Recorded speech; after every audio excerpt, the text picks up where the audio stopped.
Graça e paz, amados. Nós vamos dar continuidade ao nosso estudo no livro de Apocalipse. Hoje estaremos tratando o capítulo 1, versículos de 9 a 20. Minha oração é que Deus, através da sua infinita bondade e da sua graça, Ele possa ministrar a sua palavra aos nossos corações. Que esse estudo seja de edificação, de enriquecimento para a sua vida. Que Deus assim nos abençoe. Apocalipse 1, de 9 a 20.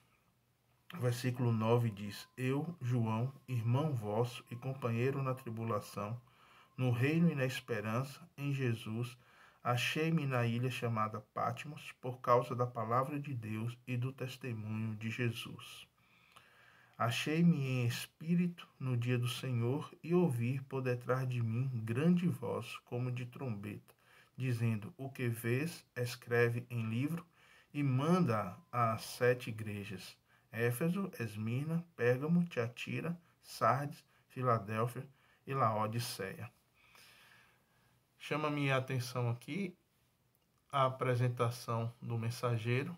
Vimos que João ele é o mensageiro dessa carta, ele escreveu essa carta, ele estava preso, exilado na ilha de Patmos, lembrando a todos, já falamos por muitas vezes do contexto de extrema perseguição, de muita aflição, e João estava aqui nessa ilha, prisão. Não era uma ilha como Fernando de Noronha, não era uma ilha como Havaí, que as pessoas vão para fazer turismo, mas era uma ilha prisão, onde as condições de vida eram extremamente duras. E João estava ali cercado também de outras pessoas que tinham sido condenadas por Roma a morrerem, a viverem naquela ilha ali, aquela ilha prisão, de condições extremamente duras. E João, ele faz essa sua apresentação, e o que me chama a atenção aqui, irmãos, é que João, ele poderia, de fato, sem nenhum problema, até usar o seu título de apóstolo, mas ele não faz, ele prefere se identificar como o irmão conservo, aquele que é companheiro nas lutas, nas aflições e na esperança de Jesus Cristo na sua volta no seu reino. E João aqui ele se coloca então como igual a qualquer um outro crente, se identificando com aqueles crentes que estavam sendo perseguidos, com aqueles irmãos e irmãs que estavam perdendo tudo, estavam perdendo seus bens, suas posses, estavam fugindo do governo romano por causa da sua fé. Alguns estavam sendo mortos, martirizados em arenas, em jogos, destruídos por leões, por feras. Outros estavam sendo queimados vivos, afogados. Alguns jogados dentro de cadeias, de prisões, de fossos. Alguns fugindo através de florestas, de desertos. E João se coloca como irmãos, como conservo desses homens e mulheres, na aflição, na dificuldade, na dor, no sofrimento. Este era o verdadeiro sentimento de João. De forma alguma gostaria de se exaltar, de se engrandecer. João tinha o mesmo sentimento que houve no seu irmão, também chamado de João Batista. Importa que ele cresça e que eu diminua. Este era o verdadeiro sentimento do líder. Em épocas hoje onde as pessoas, em especial a liderança, está sendo construído na nossa sociedade, no meio secular, um pensamento próprio a respeito de líder, de liderança, que é aquele que está acima dos outros, que num patamar mais alto. E infelizmente isso tem sido trazido para a igreja. Muitos líderes, muitos pastores querendo estar acima dos demais, esquecendo de fato da sua vocação, que ele está ali para pastorear, para cuidar, para tratar das ovelhas, como pastores que realmente tiram os carrapichos da lã da sua ovelha, cuida, trata das feridas, aquece o ambiente para que elas se sintam cuidadas, protegidas. Mas hoje nós temos muito mais pastores, empresários, profissionais de púlpito, né, muito mais preocupados em valores monetários, em seus altos salários, do que está cuidando das suas ovelhas, pastores que não visitam, que não vão em hospitais, que não cuidam das suas ovelhas como deveriam cuidar, de passar tempo orando, né, e zelando por elas, estudando, preparando a mensagem bíblica com temor com temor de não trazer aquilo que não seja de verdade da palavra de Deus. Temos muita carência nos dias de hoje, meus irmãos. Pastores hoje que têm, inclusive, abandonado seus títulos de pastores, buscando outros títulos no afã de fama, de sucesso. Hoje há pessoas que se chamam de apóstolos, né? Eu sei que alguns fazem isso não com má intenção, mas não é um título apropriado. Apóstolo é somente aqueles que contemplaram a Jesus, né? Aqueles que foram testemunhas oculares de Jesus, e de maneira alguma esse termo se aplica aos nossos dias. Eu não vejo nenhuma outra aplicação desse termo a não ser a vaidade humana. Bispo, presbíteros, isso tudo, pastor, isso tudo era função daquela pessoa chamada para liderar, para cuidar do rebanho de Jesus Cristo. Tenha honra por esse título de pastor. Ele é suficiente. Ele é mais do que digno para nós, para aqueles que tiverem esse chamado para cuidar da igreja de Cristo. A Bíblia nos diz para que nós possamos, em Mateus, Jesus diz, cuidado com os lobos devoradores, com aqueles falsos mestres, que na verdade são lobos devoradores, está lá em Mateus capítulo 7, se eu não me engano.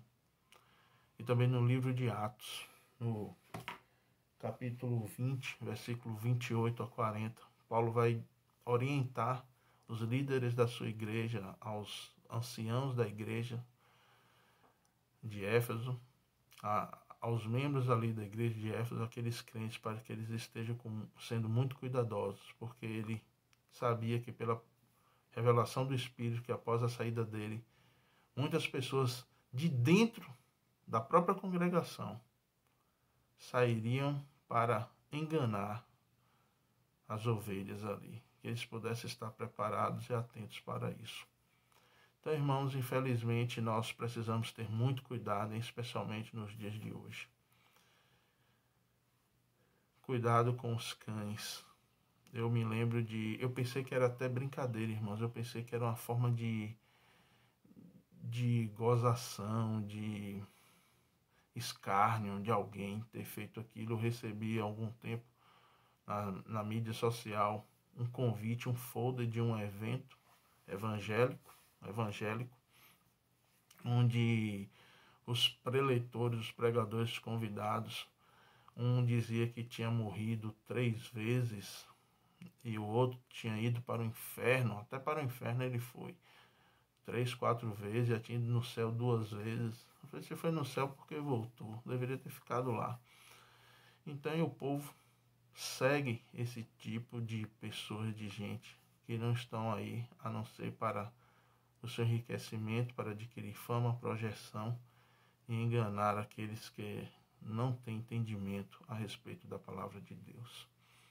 João aqui se apresenta como irmão, como conservo, companheiro das dores e das aflições.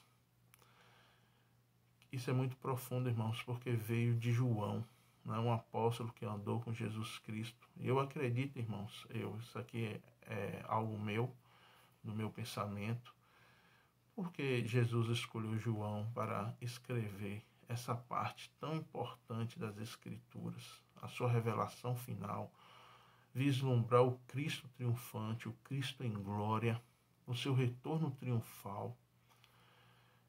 Eu tenho para mim, irmãos, que porque João foi aquele que era próximo de Jesus, o discípulo amado que ficou ali aos pés de Jesus Cristo, quando Cristo estava na sua maior humilhação ali na cruz. E a visão de João foi de um Cristo desfigurado, inchado, de rosto ensanguentado, de olhos avermelhados pelas pancadas, do sangue escorrendo, da sua humilhação de estar ali nu. Né? Jesus, um homem cheio de pudor, de cuidado, estava ali nu naquela cruz, né? Se expondo daquela forma tão horrível e levando sobre si os pecados de toda a humanidade. E João não deixou Jesus, embora lá no Getsêmanis todos tivessem abandonado a Cristo, mas João esteve ali na cruz até o final, até a hora de retirar o corpo de Jesus daquele madeiro, daquela cruz. Jesus até recomendou a sua mãe Maria aos cuidados de João. E João aqui está tendo esse grande privilégio, né? Foi arrebatado em espírito, levado à presença do Senhor para registrar esses grandes acontecimentos. Isso é uma mensagem para nós, irmãos. Ainda que João quisesse, por direito, sem nenhum problema, ter usado até o seu título de apóstolo, ele não fez. Ele preferiu dizer irmão vosso nas aflições, companheiro vosso nas lutas, nas orações, como participante do reino, que é através de lutas que a igreja ela entra no reino do Senhor. A igreja sempre foi moldada através de aflições e João reconhece isso aqui. Ele se coloca como um conservo, aquele que veio para servir a igreja também. E ele disse que ele estava preso por causa da sua fé. E ele foi, recebeu essa revelação no dia do Senhor. Esse dia do Senhor pode significar tanto o domingo, irmãos, que era o dia que a igreja estava passando a se reunir devido à ressurreição de Jesus Cristo. A igreja, os pregadores iam nas sinagogas aos sábados para levar a mensagem aos judeus que ainda estavam seguindo o judaísmo. Portanto, eles precisavam ir no dia que os judeus estavam nas sinagogas, no templo, mas a igreja se reunia no domingo, no primeiro dia da semana. Mas me parece, irmãos, que aqui se refere exatamente ao dia do Senhor, sendo a sua volta, aquele momento, já que João foi arrebatado em espírito, para contemplar justamente a volta de Cristo. E esse dia do Senhor parece ser aquele grande dia que é anunciado em outras passagens do Novo Testamento, que fala do grande dia do Senhor, se referindo ao seu dia, que ele virá como um juiz e como um rei sobre toda a terra. E é interessante que ele diz que ele ouviu a voz por detrás dele, uma grande voz como de trombeta. Isso nos faz voltar ao passado no Antigo Testamento, quando na manifestação do Senhor, de Deus, trombetas eram tocadas com um som grandioso, a manifestação de Deus no Monte Sinai, na conquista da cidade de Jericó e em muitas outras passagens. Esse som de trombetas é aquele som grandioso, forte, estrondoso, anunciando ali a manifestação de Deus. E aqui essa voz altissonante, uma voz de autoridade. E João se vira para ver quem lhe fala. E a voz disse: escreve o que vês em um livro e envia 7 igrejas. As igrejas que nós já vimos, inclusive vimos no mapa, cada uma delas. Essas igrejas existiram na época de João. Aqui não é apenas uma mensagem futura para igrejas de cada período, mas eram igrejas que estavam ali presentes naquele momento. E nada também impede, irmãos, de pegarmos as características dessas igrejas e fazer comparações, não só com as igrejas de épocas, mas também com a própria igreja que nós estamos hoje. Quais são as características da minha igreja, da minha congregação? Eu tenho deixado o primeiro amor, eu tenho sido cuidadoso com a sã doutrina. A gente pode sim fazer uma comparação e para fazer uma avaliação em que caminho estamos. Mas esse texto aqui fala de igrejas presentes na época que João escreveu esse livro. Voltei-me para ver quem falava comigo. João estava tendo aquelas visões extraordinárias, mas a voz foi tão grandiosa, né? Que ele se voltou para ver, ele se virou para ouvir quem era, para ver quem falava com ele. E quando ele voltou, ele viu no meio dos candeeiros ou candelabros, né? Um semelhante a filho de homem. Interessante que ele vê essa pessoa no meio dos candeeiros, e mais na frente nós vamos ver que esses candeeiros significam a igreja, né? São luzeiros, candelabros são aqueles objetos, né, do judaísmo, dos judeus, né, que colocavam uma espécie de lâmpadas referentes à igreja, que tem a função de ser luz do mundo. E esses candeeiros eram de ouro, mostrando aí a pureza, ouro refinado, ouro puro, mostrando, irmãos, como nós devemos buscar sempre a santificação no nosso viver. A igreja de Cristo é uma igreja que deve ser pura, imaculada, não envolvida com secularismo, não envolvida com materialismo, com as falsas doutrinas, mas ser uma igreja pura que siga os passos de Jesus Cristo. E nós, como crentes individualmente, como diz o apóstolo Paulo também em Efésios, lá no capítulo 5, sejais imitadores de Deus como filhos amados, procurando viver, seguir os passos dele, andar em santidade, longe, afastado da prostituição, tanto espiritual, que é aquele envolvimento com falsas doutrinas, mas também com a prostituição física, que é o uso do nosso corpo com coisas que não convêm para os crentes, com uso de coisas que não convêm para os crentes. Então nós devemos estar com a nossa vida em santidade. Esse é o significado dos candeeiros de ouro, e isso deve nos chamar a atenção. E aquele que estava ali, que João viu, é aquele semelhante a filho do homem, filho do homem. Irmãos, essa expressão é muito singular e nós precisamos ter um conhecimento a respeito disso. Eu até quero incentivá-lo a procurar hoje. Você pode pegar uma concordância bíblica, até mesmo no celular, tem muito recurso para isso. Pegue todos esses textos que aparecem filho do homem e marque na sua Bíblia. E você vai ver duas coisas interessantes. A primeira é que o Filho do Homem vem lá desde o Antigo Testamento, né? Você vai ver, por exemplo, em Daniel, capítulo 7 de Daniel, quando Daniel tem uma visão do reino de Deus, né? Da parte do santuário de Deus, a parte interna lá do trono de Deus, e ali, naquela corte celestial, Daniel vê aquele que está entronizado, né? Aquele que está no trono, e ele chama de ancião de dias, né? Ou seja, o eterno, o Deus eterno. E diante dele entra o Filho do Homem, né? A expressão usada ali para Jesus Cristo. E ali ele recebe autoridade para julgar o mundo inteiro. Então, o primeiro significado que nós temos dessa expressão Filho do Homem é uma figura exaltada, de grande exaltação, constituído de toda a autoridade e poder para julgar, né, o mundo inteiro. Você vai ver isso quando Jesus, lá nos Evangelhos, no Mateus capítulo 8, capítulo 12,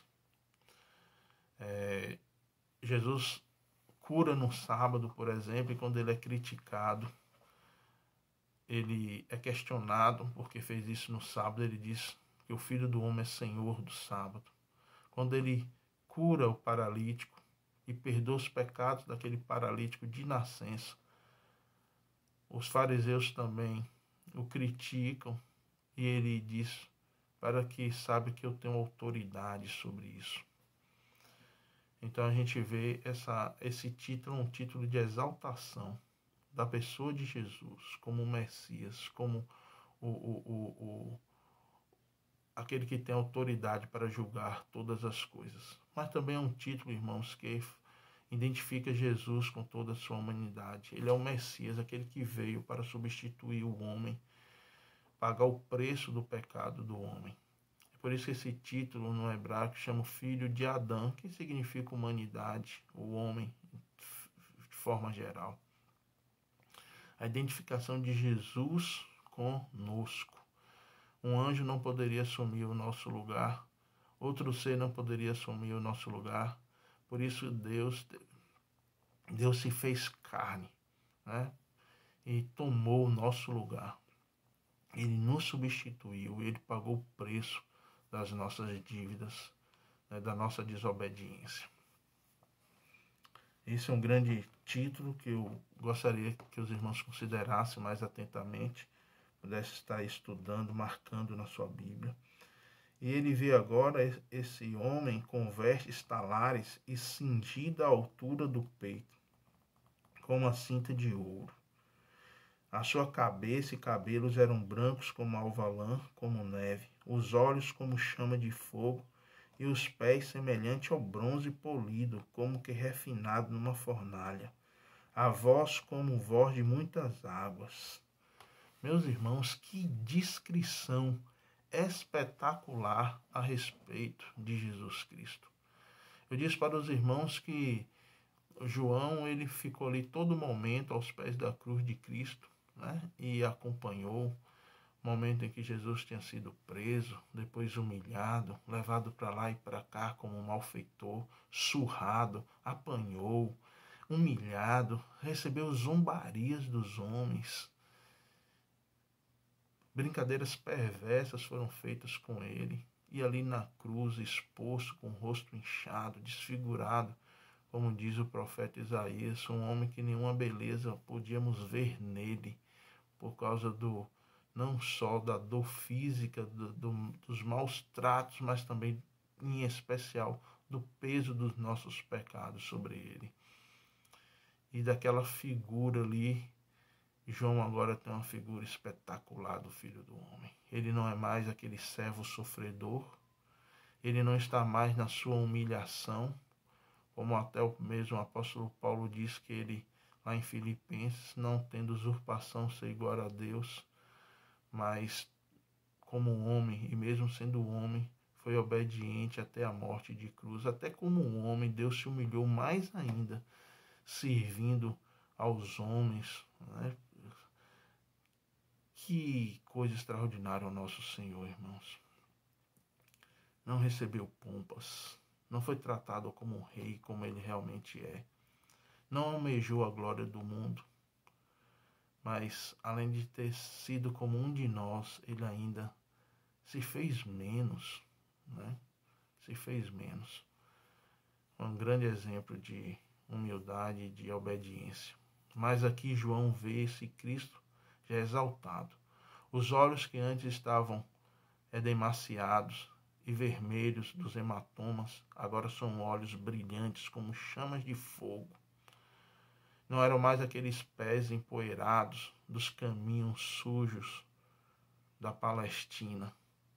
Não eram mais os pés cheios de calos, mas agora eram pés como de bronze polido, reluzente, capaz de esmagar os seus inimigos, como diz lá em Salmos, né? Eu anotei aqui no Salmo 110, quando Deus diz que Jesus estava à sua direita e Deus o colocaria ali até que os seus inimigos estivessem sob os escabelos dos seus pés. Escabelo é aquela banquinha, aquela caixinha que é colocada em lugares nos pés de tronos, né?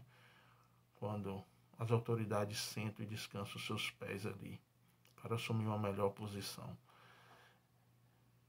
E esses são os pés de Jesus agora como bronze polido, reluzente, mostrando aí a sua autoridade, o seu poder julgador. Cabelos brancos, referindo-se à sua eternidade, à sua sabedoria infinita. Como voz de muitas águas. Alguém já viu o poder das águas através das enchentes, através dos tsunamis? São águas impetuosas que levam, porque nenhum obstáculo é capaz de detê-las. Quando Deus fala, o mundo se emudece. Essa é a voz do Senhor Jesus.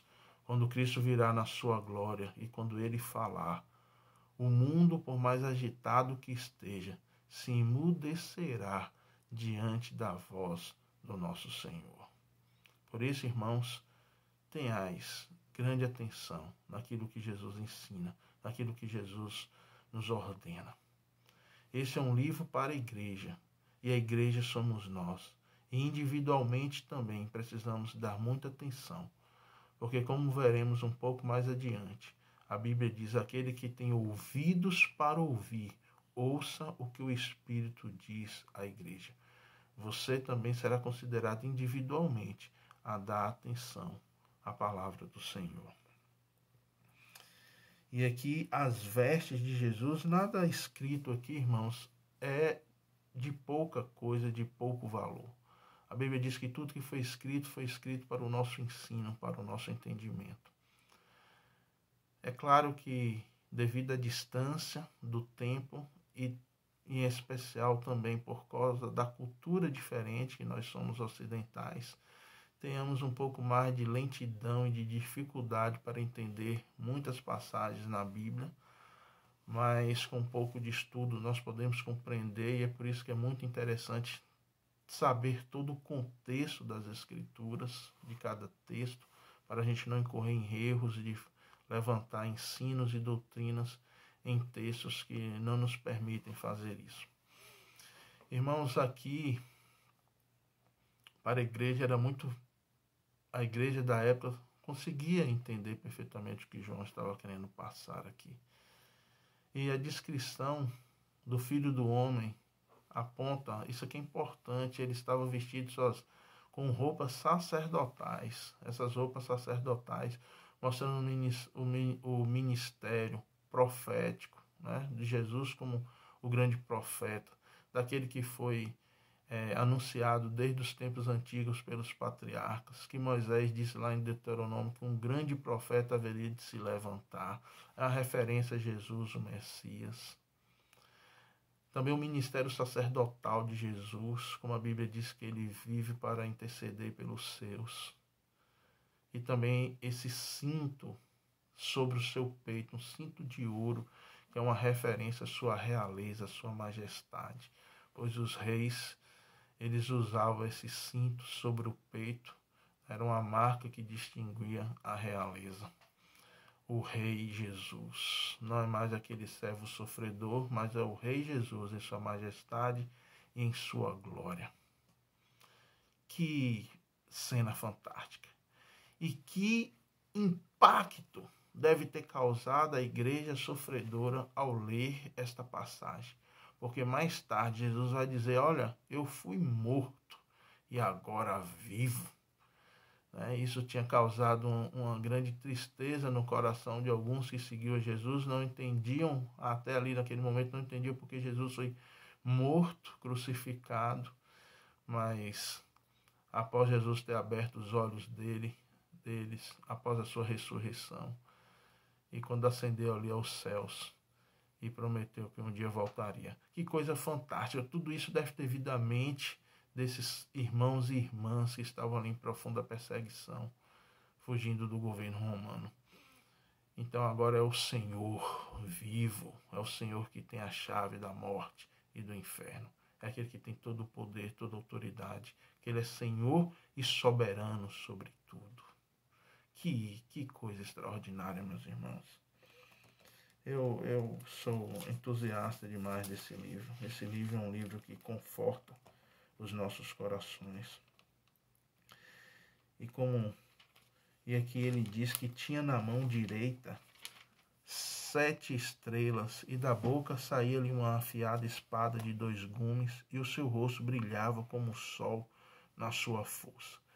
Jesus tinha nas suas mãos as 7 estrelas, né? E essas 7 estrelas, irmãos, é uma referência, pois lá o versículo mais a seguir vai dizer, eu vou logo para ele, o versículo 19, ele explica o que são esses 7 candeeiros, essas 7 estrelas. Ele diz que as 7 estrelas que estão na mão de Jesus, né, se refere aos anjos das igrejas, que são os candeeiros. Os candeeiros, ou os candelabros, eles se referem às igrejas, e as estrelas se referem aos anjos dessas igrejas. Algumas pessoas acreditam que são anjos protetores, né? Anjo da guarda de cada igreja. Eu não consigo ver dessa forma, irmãos, até porque eu não consigo entender, embora não é por causa disso que eu não consigo entender, que não seria. Mas não há razão de João estar escrevendo para os anjos, né? Já que os anjos podem muito bem é, é, já estar ali ciente da sua missão, do seu cuidado ali, do seu ministério. Eu, eu, eu não vejo esses anjos como seres angelicais mesmo, mas naquilo que no próprio termo grego também pode apresentar anjos como mensageiros, né? Então, aqui, muito provavelmente, a Bíblia está se referindo aos pastores, né? Aos pastores, aos líderes dessa igreja. Deus tem os pastores nas suas mãos. Meus irmãos, como isso é extraordinário.